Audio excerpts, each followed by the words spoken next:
नमस्कार दोस्तों, मैं पारुल चौहान आप सभी का स्वागत करती हूँ आपके अपने प्यारे से परिवार रोजगार विद अंकित में। यश, अनिकेत, सुनीता, शाहानी, कृष्णा, अजय, राहुल, विशाल, नितिन, अनुराग, अमन, सागर, ब्रिजेश, प्रियंका, प्रिया, तरुण, विनय, अंकित, ऋषि और उसके बाद में यहाँ पे पुनीत, निगम, शिल्पी, सभी को मेरी तरफ से गुड मॉर्निंग, नमस्ते, राधे राधे, राम राम, शस्त्री अकाल। प्यारे प्यारे बच्चों, कैसे हैं आप सभी।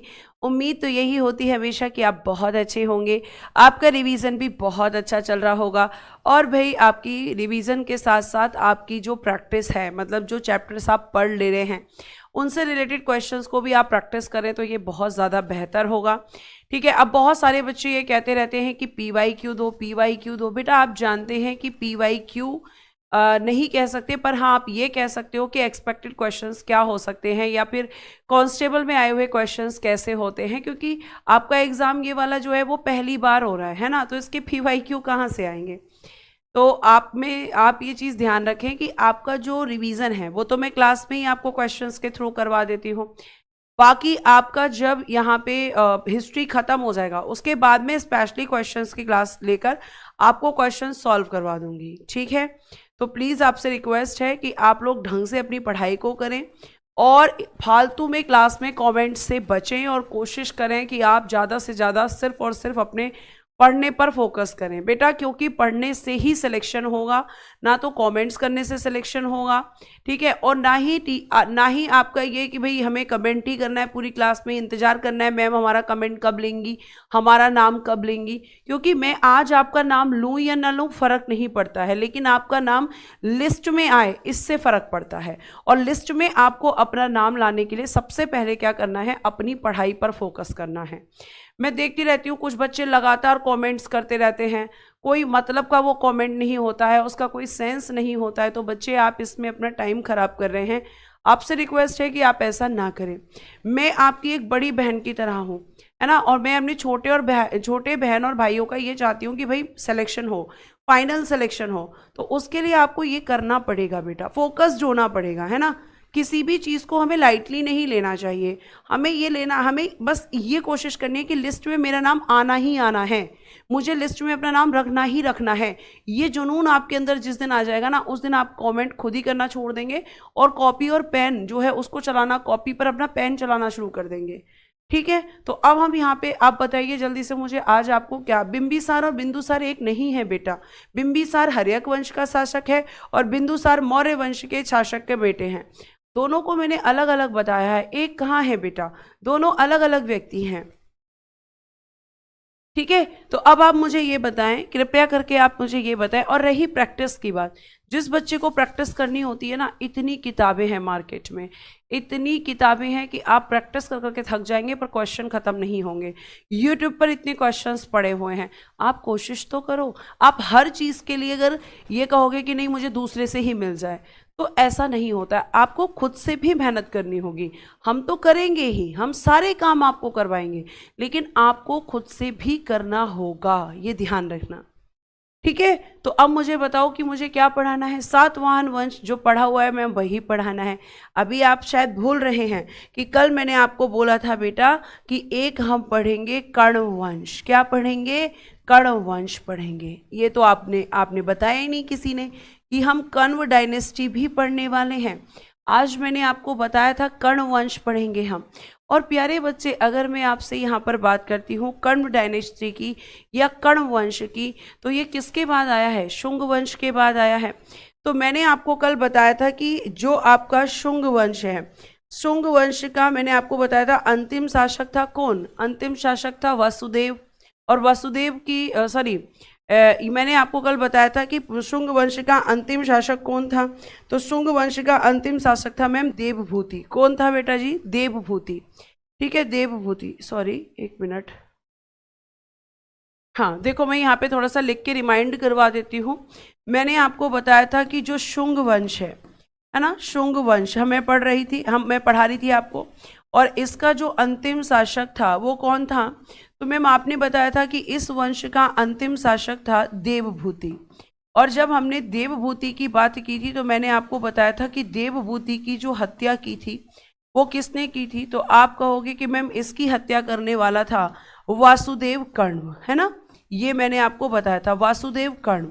और ये जो वासुदेव कर्ण है बेटा, इसी ने ही फिर क्या किया था? कर्ण वंश की स्थापना।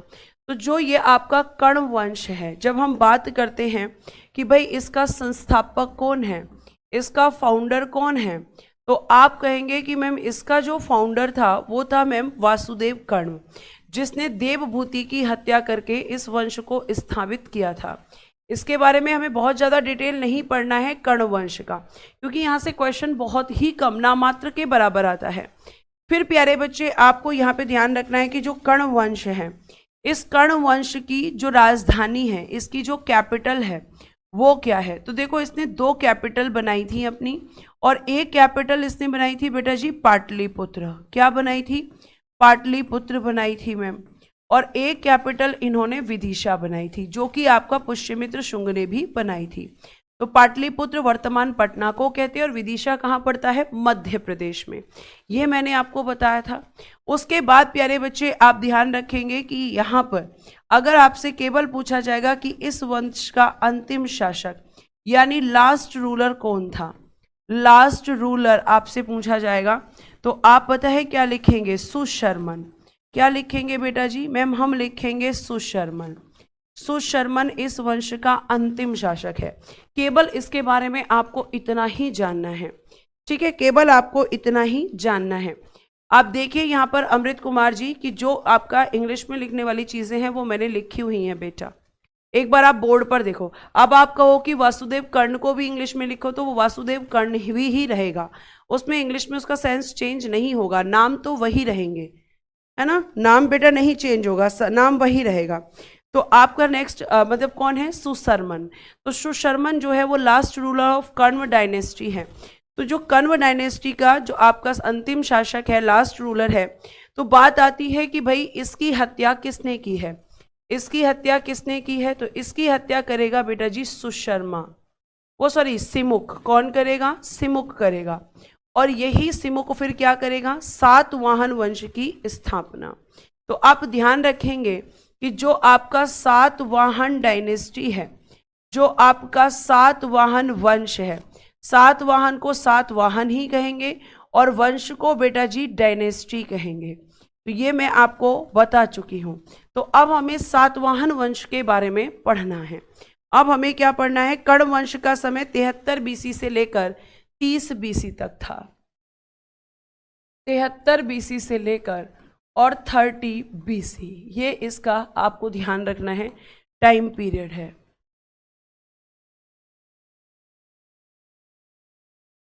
तिहत्तर बीसी से 30 बीसी, ये आपको ध्यान रखना है, ठीक है। अब आते हैं हम सातवाहन वंश। और प्यारे बच्चे ध्यान रखेंगे कि जो सातवाहन वंश है, जब हम इसके बारे में बात करते हैं तो इसे आंध्र सातवाहन वंश भी कहते हैं। आंध्र सातवाहन वंश भी इसको कहा जाता है। इंग्लिश में भी आंध्र सातवाहन डायनेस्टी ही कहेंगे, आंध्र सातवाहन डायनेस्टी, सातवाहन डायनेस्टी, यही इसको बेटा जी कहेंगे। और जब हम इसके बारे में बात करते हैं तो आंध्र सातवाहन, या फिर हम कह सकते हैं इसे अंधकार का युग, अंधकार का युग भी आप इसको कह सकते हैं। क्यों कहते हैं मैम आंध्र सातवाहन वंश या अंधकार का युग? क्योंकि बेटा आपको ध्यान रखना है, क्योंकि बच्चे आपको ये पता होना चाहिए कि यहाँ पर अगर हम बात करते हैं तो इसे अंधकार का युग, द डार्क एज क्यों कहा जाता है? अच्छा, इंग्लिश में भी लिख लेती हूँ, the dark age, the dark age, इसे क्यों कहा जाता है अंधकार का युग, या इसे क्यों कहा जाता है आंध्र सातवाहन वंश? क्योंकि ये कहा जाता है बच्चे कि अगर हम यहाँ पे बात करते हैं तो आपसे ये भी कहा जाता है कि इस वंश के बारे में बहुत कम जानकारी मिलती है। जैसे मैं आपको इस वंश का संस्थापक बताऊंगी, संस्थापक के बाद नेक्स्ट रूलर बताऊंगी, तो आपको कहीं मैं 13वां शासक डायरेक्ट बताऊंगी, 29वां शासक डायरेक्ट बताऊंगी, तो आप कहोगे कि मैम बीच के शासक कहाँ गए? तो बेटा बीच के शासकों की जानकारी ही नहीं मिली, उनके बारे में पता ही नहीं चला, इसलिए तो इसको अंधकार का युग कहते हैं। एक ऐसा युग जिसके बारे में जानकारी नहीं मिली। अभिषेक और बहुत सारे बच्चे मुझे लगातार कमेंट कर रहे हैं कि मैम 73 नहीं 75 बीसी होगा। बेटा कहीं 73 है, कहीं 75 है। इतिहास में बहुत सारी ऐसी डेट्स हैं जिनमें आपको डाउट्स मिल सकते हैं, ये मैंने आपको बताया है, क्योंकि ये लगभग है। ठीक है, अभिषेक है और 2-3 बच्चे और हैं, तो आप स्लैश लगाकर 75 लिख सकते हैं, लेकिन 73 भी गलत नहीं है, ये भी दिया हुआ ही है बेटा। ठीक है, और आपका जो है जहाँ पे आपकी डेट्स की बात अगर मैं करूँ तो डेट से, इस तरह की डेट से बहुत कम क्वेश्चंस आते हैं, क्योंकि जो एग्जामिनर है उसको भी पता है कि इन डेट्स में जो है कंफ्यूजन है कि एग्जैक्टली कौन सी डेट है। ठीक है, तो आप ये ध्यान रखें। आगे चलिए, तो आंध्र सातवाहन वंश या अंधकार का युग इसे क्यों कहते हैं? क्योंकि मैम यहाँ पर अगर हम बात करें तो इस युग के बारे में हमें पूरी तरीके से जानकारी नहीं मिलती है, इसलिए हम इसे अंधकार का युग या आंध्र सातवाहन युग कहते हैं। ठीक है, ये आपको ध्यान रखना है। बेटा मंगेश मेरी बात सुने, अगर मैं साइड में होकर ऐसे बोलूंगी ऐसे, तो क्या आपको समझने में मजा आएगा?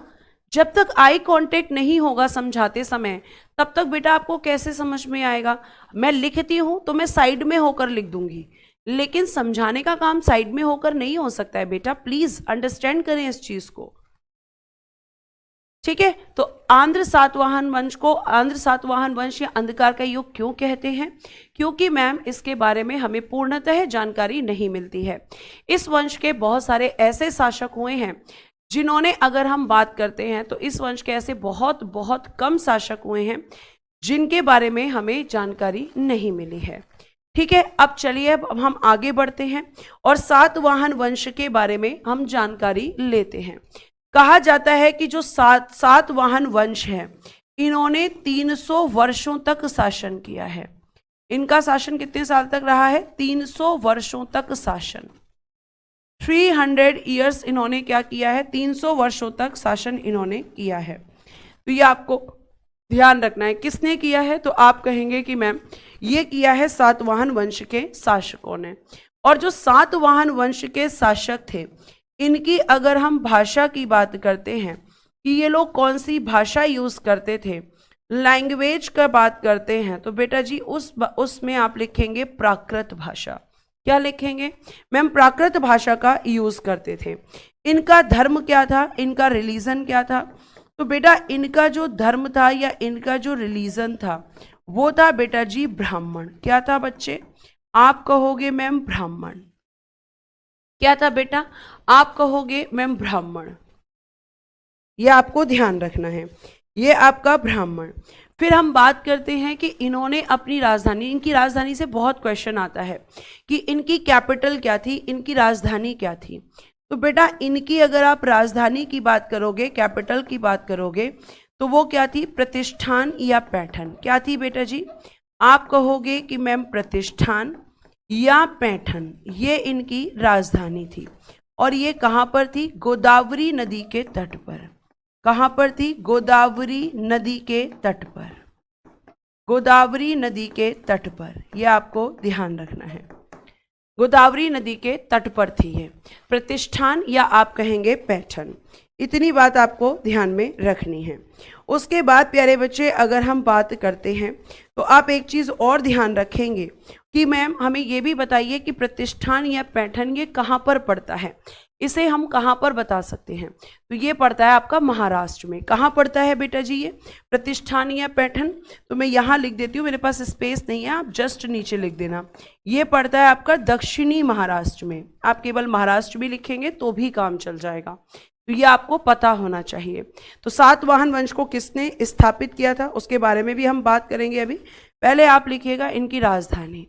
अगर मैं आपको प्यारे बच्चे यहाँ पर बताती हूँ प्रतिष्ठान या पैठन इनकी राजधानी थी, ठीक है, प्रतिष्ठान या पैठान, एक मिनट, पैठान। फिर हम बात करते हैं कि बेटा इस वंश का संस्थापक की बात करते हैं हम। तो आपको अभी मैंने बताया कि फाउंडर कौन होगा, तो मैम जाहिर सी बात है कि फाउंडर तो सिमुक होगा। जिसने सुशर्मन की हत्या कर दी थी? तो सिमुक ने मैम सातवाहन वंश को स्थापित किया था। सिमुक इस वंश का शासक था। ठीक है, अब हमें जो सातवाहन वंश की जानकारी मिलती है, सातवाहन वंश जो है इसकी हमें जानकारी कहाँ कहाँ से मिलती है? सातवाहन वंश, इसके बारे में मैम जानकारी, तो बेटा इसके बारे में हमें जो जानकारी मिलती है, एक तो मिलती है नागनिका अभिलेख, यानी कि नागनिका कह लो या नाना घाट अभिलेख कह लो, एक ही बात है। नागनिका या नाना घाट अभिलेख।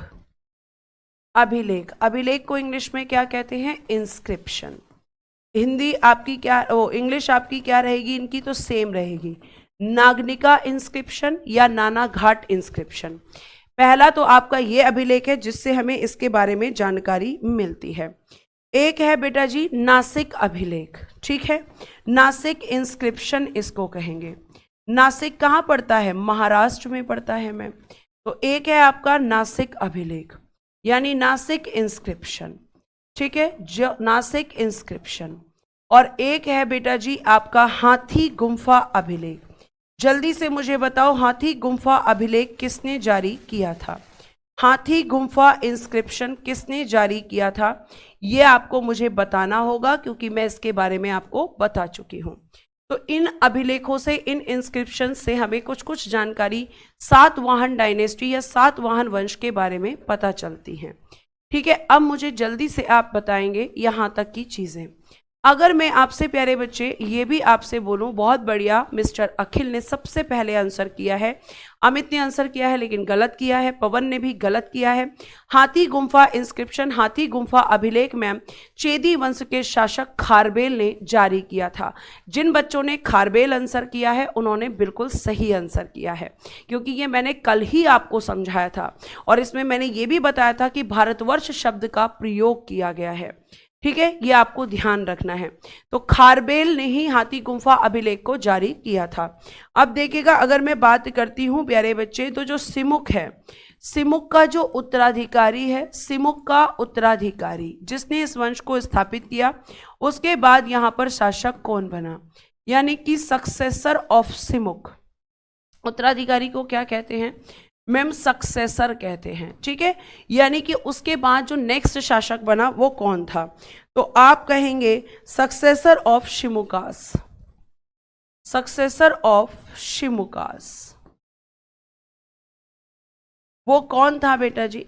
तो आप कहेंगे मैम वो था शतकर्णी प्रथम, शतकर्णी प्रथम। ये आपका सिमुक के बाद इसका उत्तराधिकारी बना था। कौन था बेटा जी? शातकर्णी प्रथम मैम इसका उत्तराधिकारी था। अब बेटा जो शातकर्णी प्रथम है, हम इसके बारे में थोड़ी जानकारी लेंगे।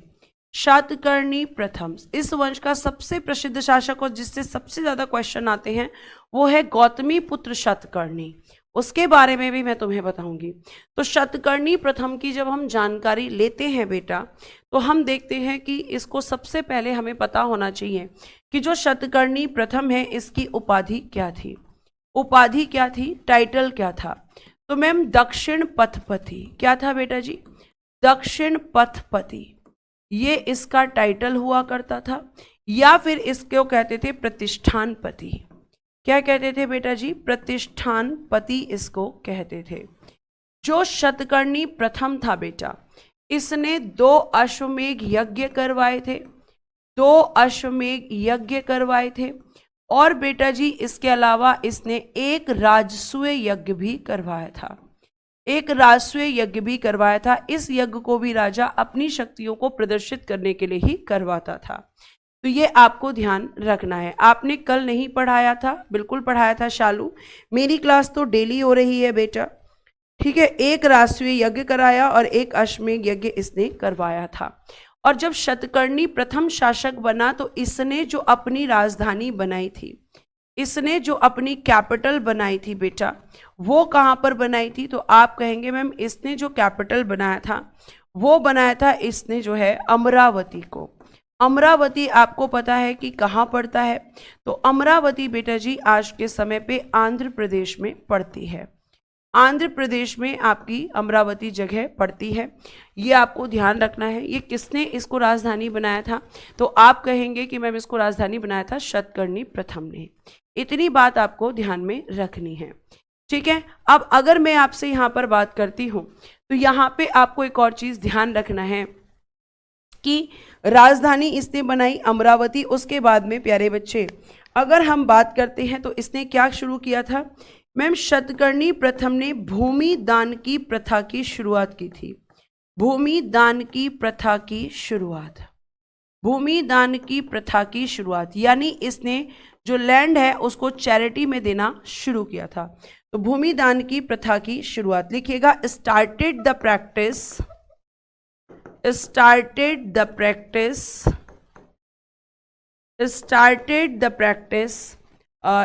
the practice of land donation। ये किसने शुरू किया था? तो शतकर्णी प्रथम ने। लेकिन इसी ने भूमिदान की प्रथा शुरू की थी। इसकी जानकारी हमें कहाँ से मिलती है? तो इसकी जानकारी बेटा जी हमें मिलती है नाना घाट अभिलेख, कह लीजिए नाना घाट या नागनिका अभिलेख से। कहाँ से मिलती है? नाना घाट अभिलेख या फिर मैम नागनिका अभिलेख से हमें ये जानकारी मिलती है कि इसी ने भूमि दान देने की प्रथा को शुरू किया था सातवाहन वंश के शासकों में। यह आपको ध्यान रखना है, ठीक है। अब मैं आप पूछेंगे कि ये नानाघाट अभिलेख या नागनिका अभिलेख कहाँ पर है? तो बेटा जी ये हमें मिलता है पुणे में। और एक चीज और ध्यान रखना कि इसे नागनिका अभिलेख क्यों कहते हैं? क्योंकि इसको जारी करवाया था, इसको इशू किसने करवाया था? तो इसको इशू कराने वाली थी शतकर्णी प्रथम की पत्नी नागनिका। शतकर्णी प्रथम की पत्नी नागनिका ने इसे जारी करवाया था। शतकर्णी प्रथम की पत्नी नागनिका ने तो ये नागनिका ने जारी करवाया था, इसलिए इसे नागनिका अभिलेख कहते हैं। और ये नानाघाट के पास में मिलता है, इसलिए इसे नानाघाट अभिलेख भी कहते हैं। तो ये आपकी किसकी पत्नी थी? नागनिका। तो मैम शतकर्णी प्रथम की पत्नी थी। और इसी ने क्या किया था? इसी ने मैम इस इंस्क्रिप्शन को जारी करके ये जानकारी दी थी कि मेरे पति ने ये जो भूमि दान की प्रथा है उसको शुरू किया था। तो ये आपको ध्यान रखना है। आमिर बेटा इतनी देर से एक ही कमेंट कर रहे हो जिसका कोई सेंस समझ में नहीं आ रहा है। बेटा जो बुक आपको दी गई है वो क्विक रिवीजन के लिए दी गई है ना? क्विक रिवीजन के लिए दी गई है वो बुक कि भाई आप जब पढ़ लेंगे, ये आप अभी पढ़ रहे हैं लेकिन एक समय ऐसा आता है जब आपको क्विक रिवीजन चाहिए एग्जाम से पहले, तो बुक उस चीज के लिए है। अगर सब कुछ बुक में होता तो क्लासेस की जरूरत ही नहीं होती, ठीक है। तो यहां तक आप देखेंगे, बताइए फटाफट, यहां तक की चीजें हो गई हो तो फिर बेटा मैं आगे बढ़ूं और इस वंश के 17वें शासक की बात करूंगी। मैम सीधा 17वां? हाँ बेटा जी, क्योंकि जो सीधा 17वां शासक है अगर हम इसकी बात करते हैं तो आप एक चीज को बहुत अच्छे से ध्यान रखेंगे। एल्डर सेरागोन क्या था मैम? बेटा इसी को एल्डर सेरागोन कहा जाता था। चलिए आपने प्रश्न पूछ लिया है तो आपके प्रश्न का उत्तर जरूर देंगे। बेटा जी जो शतकर्णी प्रथम है, शतकर्णी प्रथम, ठीक है, शतकर्णी प्रथम, इसी का नाम था एल्डर सेरागोन। एल्डर सेरागोन इसी को कहा जाता था, सेरागोन इसी को कहा जाता था। तो हम ये कह सकते हैं कि ये इसका अन्य नाम था। एल्डर सेरागोन इसी को कहा जाता था, ठीक है, आप लिख सकते हैं यहां तक। तो एल्डर सेरागोन जो है किसे कहते थे? तो मैम शतकर्णी प्रथम को एल्डर सेरागोन के नाम से भी जाना जाता था, ठीक है, इस नाम से भी जाना जाता था। अब इस वंश का आपका 17वां शासक सीधा हम लिखेंगे क्योंकि बाकी के बारे में हमारे पास जानकारी नहीं है। और इस वंश का 17वां शासक था हाल। क्या नाम है इसका? हाल। ये इस वंश का 17वां शासक है। क्या नाम है इसका? हाल, ठीक है। और ये कौन था मैम? तो अगर हम हाल की बात करते हैं तो मैम ये संस्कृत का बहुत बड़ा विद्वान था। संस्कृत का विद्वान हुआ करता था बेटा, ये बहुत बड़ा विद्वान माना जाता है संस्कृत का, संस्कृत का विद्वान, संस्कृत का विद्वान। मतलब संस्कृत में हम कह सकते हैं कि अगर मैं आपसे बात करती हूं तो आप ध्यान रखेंगे बेटा कि जो आपका हाल था, है ना, ये कौन था?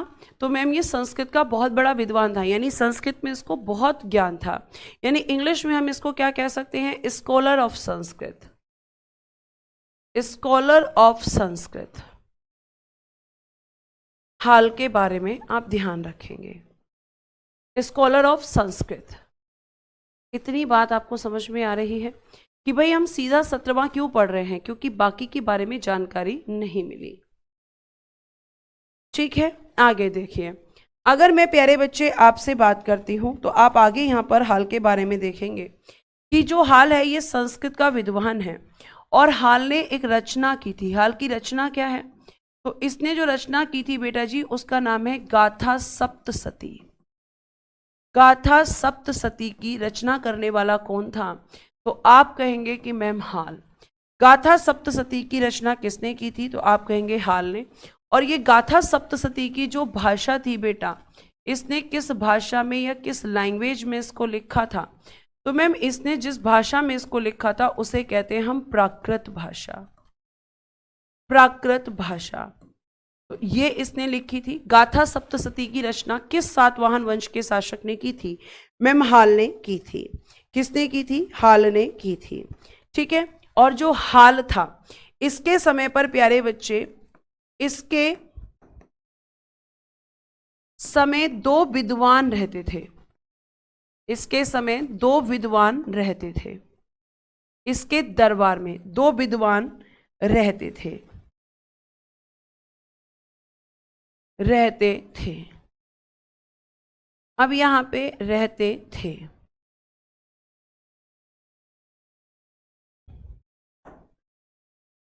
ठीक है। दो विद्वान मतलब टू स्कॉलर, टू स्कॉलर। अब वो टू स्कॉलर कौन कौन थे? देखिएगा, पहले स्कॉलर का नाम लिखिएगा सर्ववर्मन और दूसरे स्कॉलर का नाम लिखिएगा गुढ़ाढ़े, गुढ़ाढ़े, गुढ़ाढ़े। ठीक है। अब सर्ववर्मन ने प्यारे बच्चे रचना की थी कातंत्र की। इसकी रचना क्या थी? कातंत्र। और इनकी जो रचना थी गुढ़ाढ़े की, ये पूछी गई है यूपी में। इनकी रचना थी बृहत कथा, बृहत कथा। ये पूछा गया प्रश्न है ये वाला यूपी में।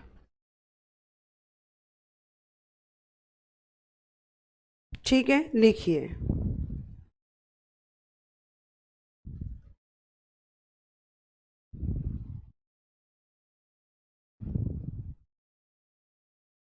अब जो इस वंश का सबसे प्रसिद्ध शासक है और जिससे सबसे ज्यादा क्वेश्चन पूछे जाते हैं, तो अगर मैं उसके बारे में आपसे बात करती हूं तो आप क्या लिखेंगे? मैम उसके बारे में हम लिखेंगे कि इस वंश का वो 23वां शासक है। ठीक है, गौतमी पुत्र शतकर्णी,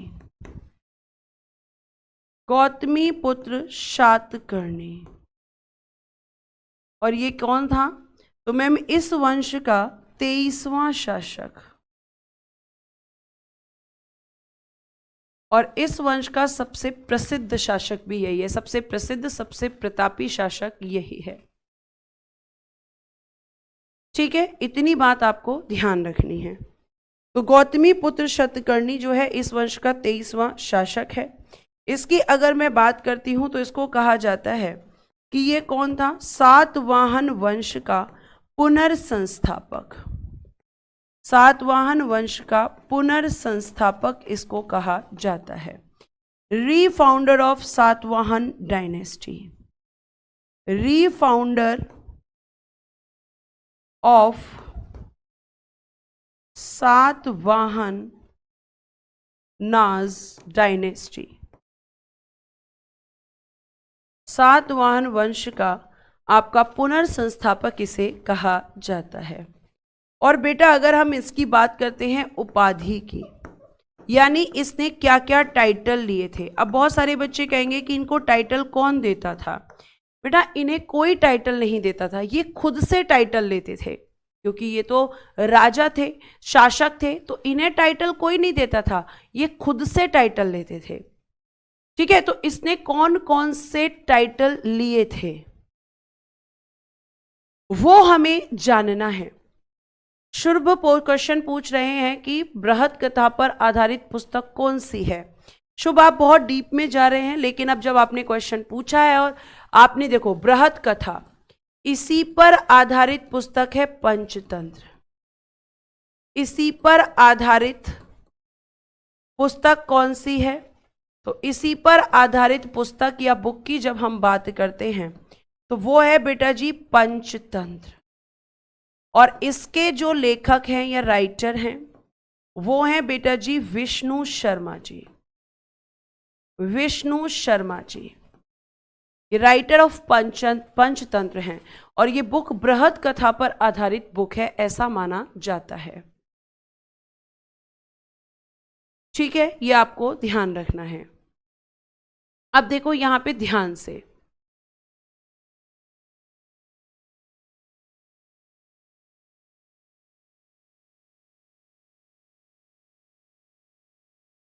बात समझ में आ रही है। अब देखिएगा आगे, अब यहां पे इसने क्या क्या टाइटल लिया है। तो मैम इसने टाइटल लिया है अद्वितीय ब्राह्मण, अद्वितीय ब्राह्मण, एका ब्राह्मण, यहां पर दो ही टाइटल आएंगे। आप पहले इतना लिखें फिर हम आगे बढ़ेंगे। अद्वितीय ब्राह्मण, एका ब्राह्मण,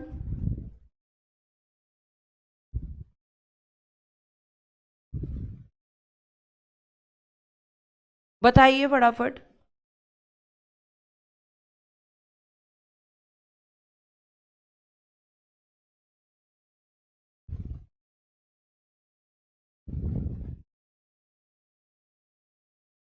लिखकर बेटा बताएं ताकि मैं आगे की तरफ बढ़ सकूं।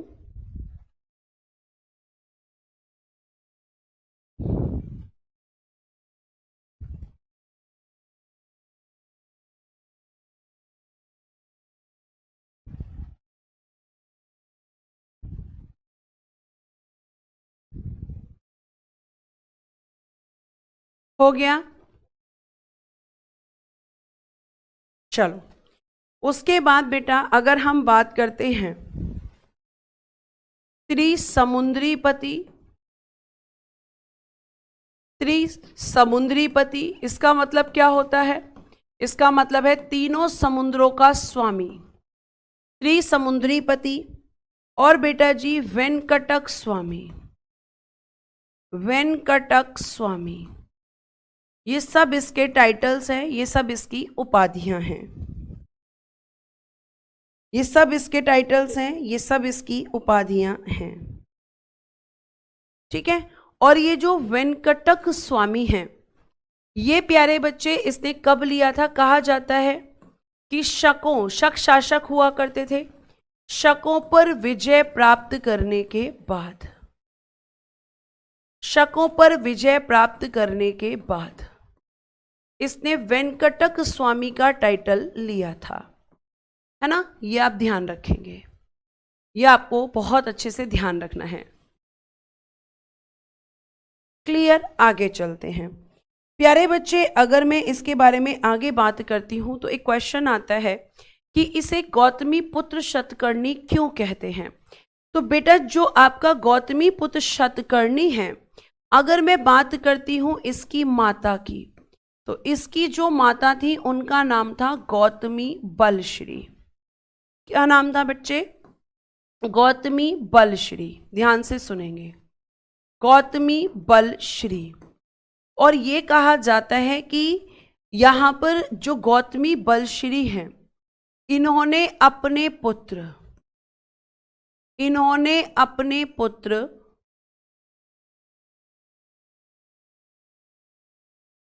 गौतमी पुत्र शतकर्णी के साथ, गौतमी पुत्र शतकर्णी के साथ मिलकर शासन किया, मिलकर शासन किया।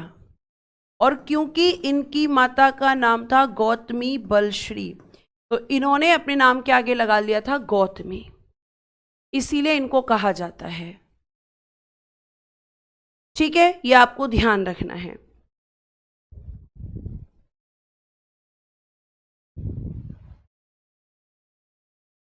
अब इस चीज की जानकारी कहां से मिलती है कि इन्होंने अपने पुत्र शतकर्णी के साथ मिलकर शासन किया? तो बेटा ये जो जानकारी मिलती है ये हमें मिलती है नासिक इंस्क्रिप्शन से, नासिक अभिलेख से जानकारी मिलती है। और ये जो नासिक अभिलेख है इसको किसने जारी कराया? तो इस नासिक अभिलेख को जारी कराने वाली हैं इन्हीं की माता गौतमी बलश्री, गौतमी बलश्री। ये आपको ध्यान रखना है, ये पूरी बात है। ठीक है, और क्यों इनके नाम के आगे गौतमी पुत्र लगता है? क्योंकि इनकी माता का नाम मैम गौतमी था।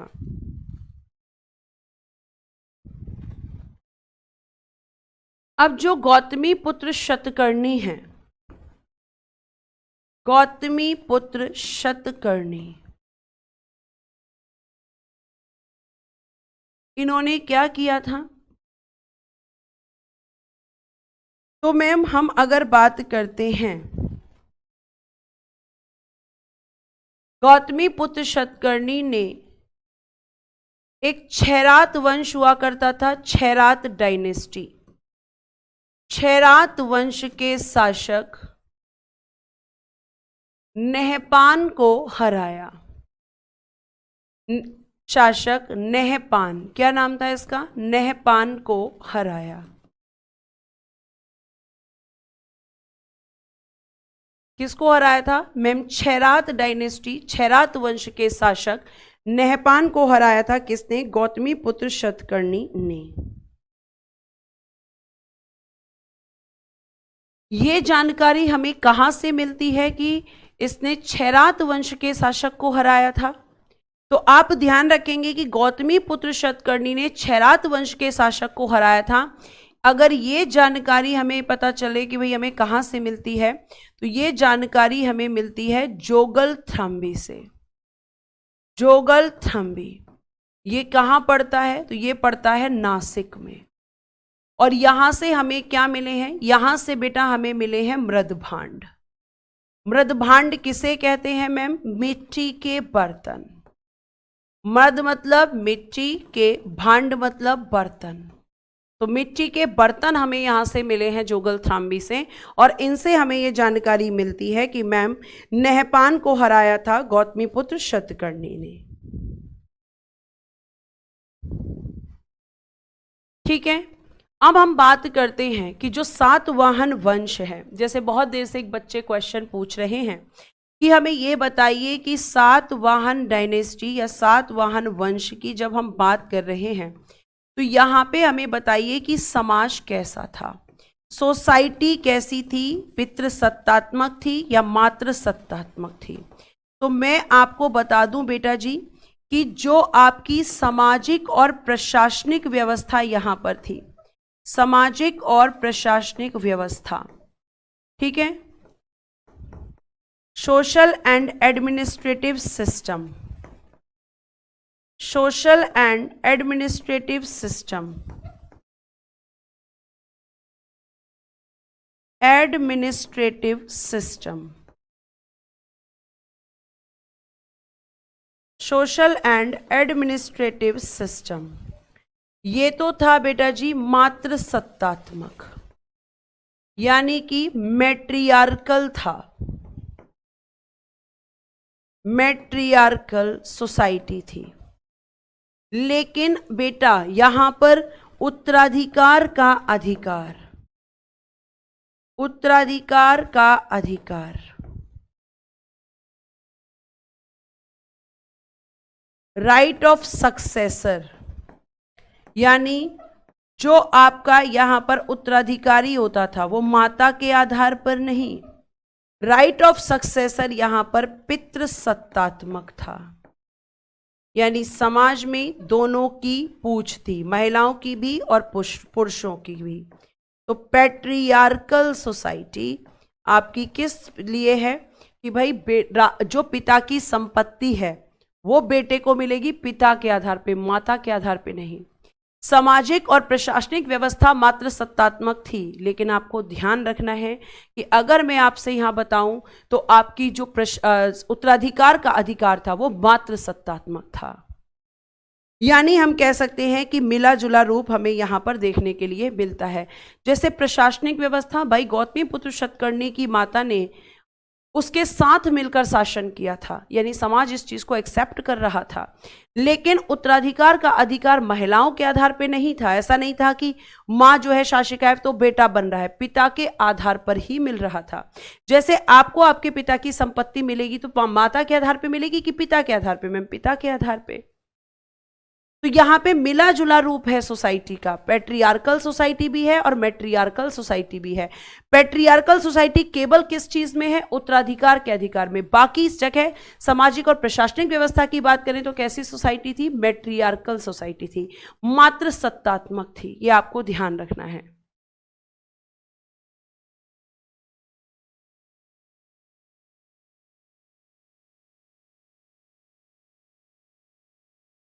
शोभित आपका कमेंट ही नहीं समझ पा रही हूं बेटा। जोगल थ्राम्बी से जानकारी मिली है कि छैरात वंश के शासक नहपान को हराया था। जोगल थ्राम्बी ही तो लिखा हुआ है।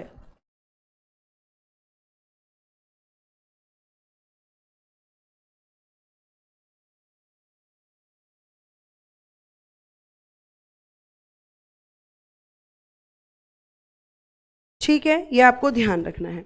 अब हम बात करते हैं इस वंश का नेक्स्ट रूलर है वशिष्ठी पुत्र शतकर्णी। वशिष्ठी पुत्र शतकर्णी, जिसे पुलवामी भी कहते हैं। इसे और क्या कहा जाता है? पुलवामी भी कहा जाता है, पुलवामी। अब मैं आपको एक चीज और बता दूं कि जो आपका वशिष्ठी पुत्र शतकर्णी है, ये आपका शक शासक रुद्र दामन से पराजित हुआ। रुद्र दामन से पराजित हुआ, और जब ये रुद्र दामन से पराजित हुआ तो भाई इसकी तो प्रतिष्ठा डाउन हो गई, इसकी प्रतिष्ठा में तो कमी आ गई। अब ये बड़ा परेशान कि मैं अपनी प्रतिष्ठा को दोबारा कैसे स्थापित करूं, कैसे यहां पे अपनी प्रतिष्ठा को दोबारा लेकर आऊं। तो जब ये रुद्र दामन से पराजित हुआ तो बेटा जी रुद्र दामन की पुत्री है, रुद्र दामन की पुत्री है जिसका नाम है शिवश्री। क्या नाम है बेटा जी? मैम इसका नाम है शिवश्री। और इसने क्या कर लिया? शिवश्री से विवाह कर लिया। शिवश्री से विवाह कर लिया किसने? मैम गौतमी पुत्र कर लिया वशिष्ठी पुत्र शतकर्णी ने। वशिष्ठी पुत्र शतकर्णी ने, यानी शत्रु को क्या बना लिया? अपना ससुर बना लिया और अपनी प्रतिष्ठा को दोबारा स्थापित करने का प्रयास किया। तो वशिष्ठी पुत्र शतकर्णी किससे हारा था? मैम शक शासक रुद्रदामन से हारा था। ठीक है, यह आपको ध्यान में रखना है। और क्यों ये जो पूरी घटना घटी है, ये जो पूरी घटना घटी है, इसकी जानकारी हमें कहां से मिलती है? तो इसकी जानकारी मैम हमें कन्हेरी अभिलेख से मिलती है, कन्हेरी इंस्क्रिप्शन से मिलती है। कन्हेरी अभिलेख लिख दीजिएगा, कन्हेरी इंस्क्रिप्शन, कन्हेरी अभिलेख।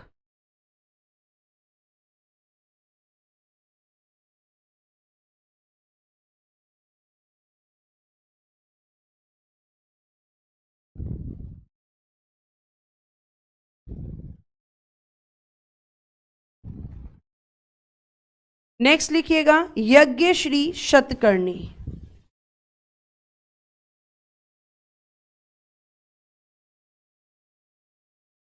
यज्ञश्री शतकर्णी,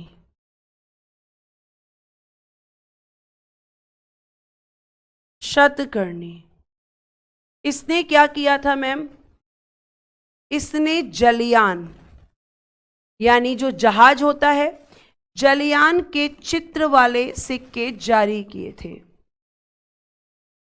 जलयान के चित्र वाले सिक्के जारी।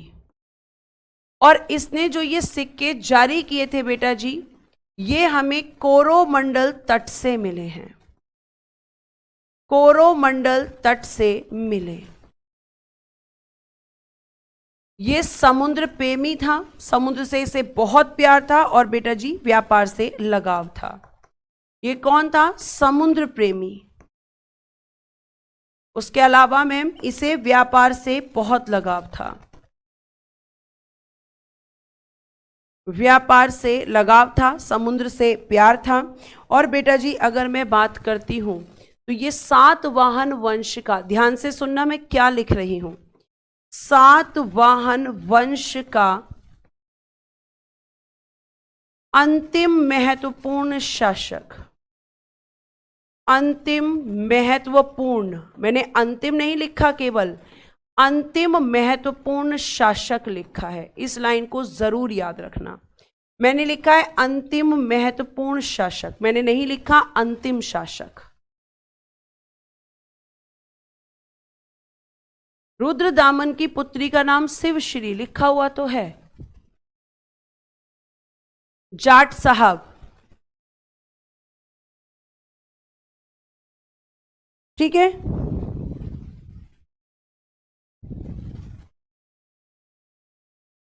और इस वंश का अंतिम शासक लिखना,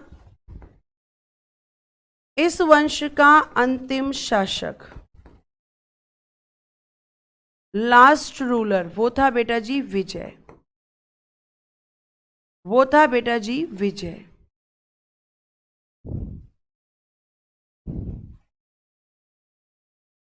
अब मैम आपने बताया कि जो सातवाहन डायनेस्टी है, इन्होंने सिक्के जारी किए थे। तो इन्होंने किस किस के सिक्के जारी किए थे? सातवाहन वंश, और इस वंश के जो शासक थे, इन्होंने क्या किया था? इन्होंने किया था मैम सिक्के जारी, यानी सिक्के जारी किए इन्होंने। तो अब हम ये जानना चाहते हैं कि इन्होंने एक तो बेटा जी शीशे के सिक्के जारी किए थे, ठीक है, एक इन्होंने कांसे के, जिसे हम ब्रोंज कहते हैं, और ये किससे मिलकर बनता है? तांबा प्लस टिन। और एक इन्होंने किए थे पोटीन के सिक्के जारी। अब आप मुझसे जरूर पूछेंगे कि पोटीन क्या होता है, क्योंकि तांबा तो मैं आपको कांसा तो मैं आपको बता चुकी हूं, मैं शीशा भी आपको बता चुकी हूं, लेकिन आप मुझसे अब क्या पूछेंगे? आप मुझसे ये पूछेंगे कि पोटीन क्या होता है, पोटीन के सिक्के कैसे बनते हैं, पोटीन किससे मिलकर बनता है, जो इन्होंने यहां पर ध्यान रखा था। तो आप कहोगे मैम पोटीन जो बनता है वो आपका तांबा, जिंक, सीसा और टिन से मिलकर बनता है। तांबा, जिंक और बेटा जी सीसा और बेटा जी टिन, इन सब को मिलाकर बनता है पोटीन, और इसी से फिर सिक्के बनते थे। ठीक है, लास्ट में मैं लिखने जा रही हूं, सातवाहन वंश का सर्वाधिक व्यापार, सातवाहन वंश का सर्वाधिक व्यापार, सर्वाधिक व्यापार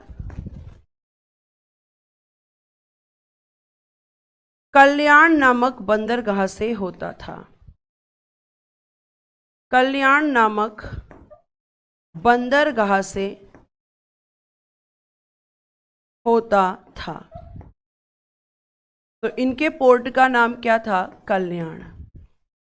बंदरगाह मतलब पोर्ट। ये सातवाहन वंश आपका खत्म होता है।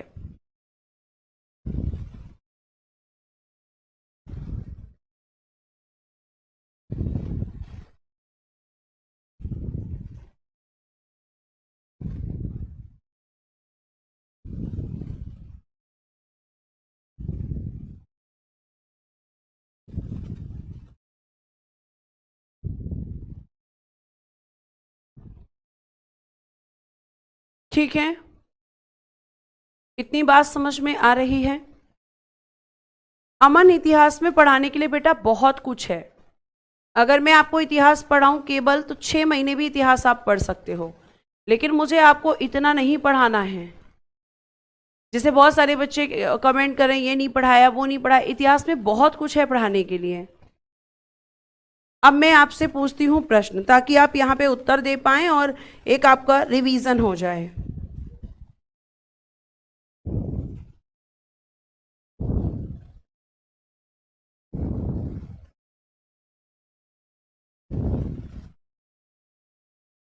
रिवीजन स्लाइड,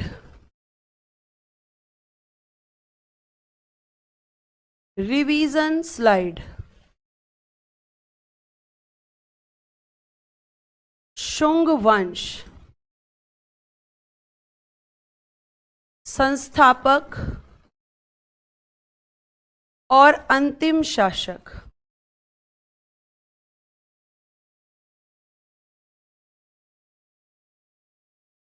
उसके बाद कर्ण वंश, संस्थापक और अंतिम शासक।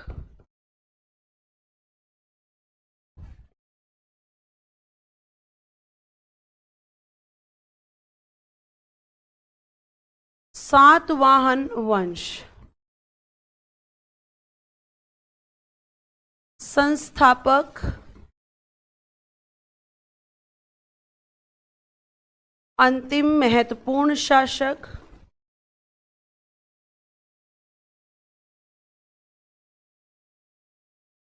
और अंतिम शासक।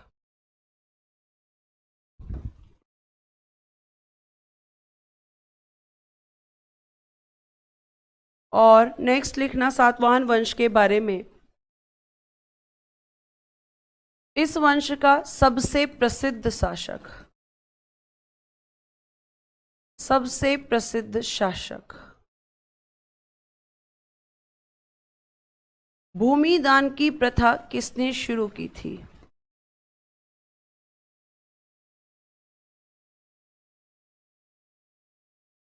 किसने शुरू?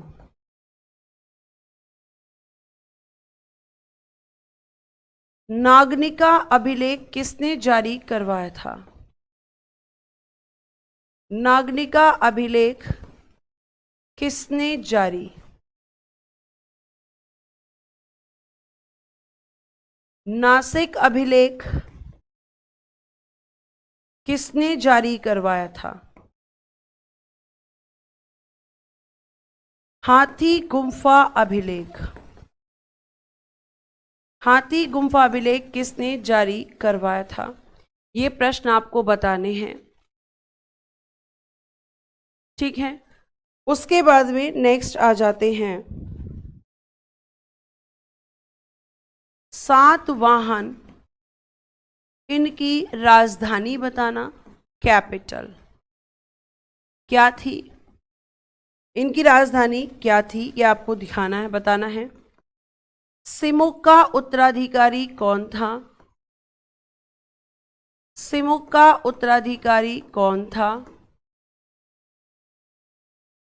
गाथा सप्तशती की रचना किसने की थी? गाथा सप्तशती की रचना, वृहत कथा की रचना किसने की थी? वृहत कथा की रचना, पंचतंत्र की रचना किसने की थी? पंचतंत्र की रचना ये किसने की थी? और नहपान को किसने हराया? किसने हराया? ठीक है, ये सब आपको बता रखा है मैंने, ठीक है। और आपका होमवर्क का क्वेश्चन लिखना, समुद्र प्रेमी कौन सा शासक था? सातवाहन वंश का। यह होमवर्क का क्वेश्चन है, बाकी देखते हैं। शुंग वंश का संस्थापक, बेटा मैंने आपको बताया था कि इस वंश का संस्थापक मैम पुष्यमित्र शुंग था और अंतिम शासक इस वंश का देवभूति था। देवभूति की हत्या किसने की थी? वासुदेव कर्ण ने। वासुदेव कर्ण इसका संस्थापक था और अंतिम शासक सुशर्मन था। और सुशर्मन की हत्या किसने की थी? सिमुक ने, जो सातवाहन वंश का संस्थापक था। इस वंश का अंतिम महत्वपूर्ण शासक कौन था, ये बताइए। सातवाहन वंश का मैंने अभी आपको बताया था अंतिम महत्वपूर्ण शासक कौन था? यज्ञश्री शतकर्णी। वेरी गुड, यज्ञश्री शतकर्णी, ये मैंने आपको बताया था। उसके बाद में अंतिम शासक कौन था? विजय। सबसे प्रसिद्ध शासक कौन था? गौतमी पुत्र शतकर्णी। गौतमी पुत्र शतकर्णी। अच्छा, इसकी माता का नाम क्या था?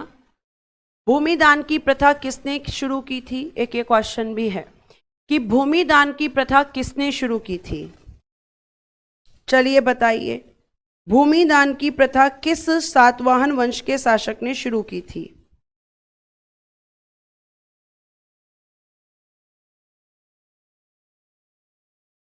बताइए, भूमिदान की प्रथा किसने शुरू की थी?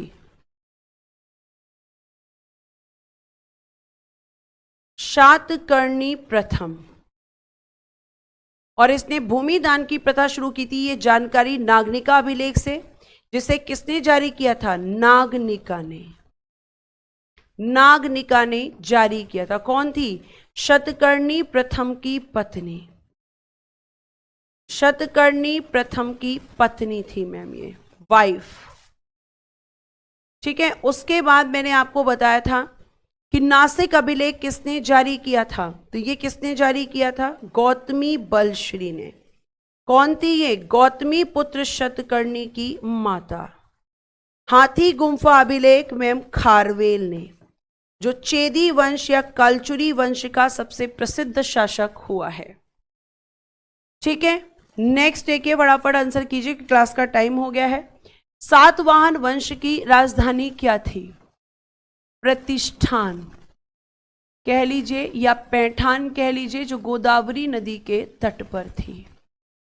उत्तराधिकारी शिमुक का शतकर्णी प्रथम। गाथा सप्तशती की रचना हाल ने। बृहद कथा की रचना गुढ़ाढ़े और पंचतंत्र की रचना विष्णु शर्मा। नहपान को किसने हराया था? गौतमी पुत्र शतकर्णी ने। गौतमी पुत्र शतकर्णी। ठीक है। समुद्र प्रेमी कौन था? समुद्र प्रेमी कौन था, बताइए।